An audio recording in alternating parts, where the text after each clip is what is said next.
'Jyotsna గౌతమ్‌ల' ఎంగేజ్‌మెంట్‌లో శివనారాయణకి phone రావడమే పెద్ద ట్విస్ట్‌గా మారిపోయింది.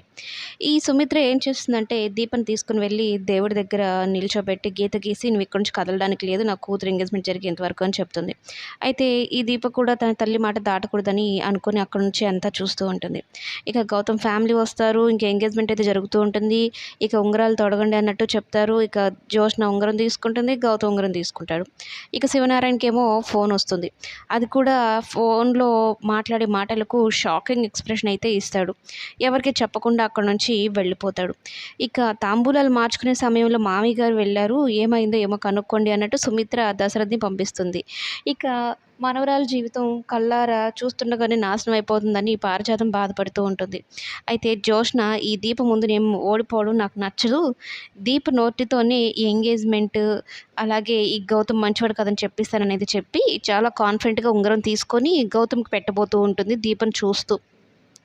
అయితే దీప ఏంటి ఒక ఆడపిల్ల జీవితం కళ్ళారా నా కళ్ళ ముందే నాశనం అయిపోతూ నేను చూస్తూ తట్టుకోలేను. మా అమ్మ గీసిన గీతను దాటేస్తాను అనేది అంటూ ఉంటే, కార్తీక్ ఏమో "ఓపికగా ఉండు దీప, ఓపికగా ఉంటేనే అన్నీ జరుగుతాయి.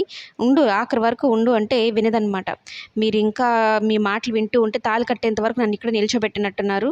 నేనైతే వెళ్ళిపోవాలి. జ్యోత్స్న జీవితాన్ని కాపాడాలి" అంటూ పోయి ఎంగేజ్‌మెంట్‌ని ఆపాలని అనుకుంటుంది. ఆ గీతను చెడిపేద్దాం అనుకుంటుంది. కార్తీక్ చెప్పినా కూడా వినిపించుకునే స్టేజ్‌లో ఈ దీప లేదు. ఎప్పుడెప్పుడు వెళ్ళిపోదామా? ఎప్పుడెప్పుడు ప్రాబ్లమ్స్ తీసుకొచ్చి నెత్తి మీద వేసుకుందామా? అందరి ముందు చెడ్డదాన్ని అయిపోదామా? అన్నట్టు కాసుకొని కూర్చుంటుందనమాట. ఇంక జ్యోత్స్న కూడా అవకాశం కోసం ఎదురు చూస్తూ ఉంటుంది. "రా దీప రా! వచ్చి ఎంగేజ్‌మెంట్‌ని ఆపేయి. నువ్వు అందరి దగ్గర చెడైపో" అన్నట్టు చూస్తూ ఉంటుంది. మొత్తం ఇదైతే దీప అన్నంత పని చేసేలా ఉంది. మరి కార్తీక్ దీపని ఆపగలడా? తన మాటలతో గానీ, తన తెలివితేటలతో లేదా ఈ ఎంగేజ్‌మెంట్ విషయంలో ఏం జరుగుతుంది? సుమిత్ర కోరుకున్నట్టు ఈ ఎంగేజ్‌మెంట్ జరుగుతుందా? లేదంటే దీప కోరుకున్నట్టు ఎంగేజ్‌మెంట్ ఆగిపోతుందా?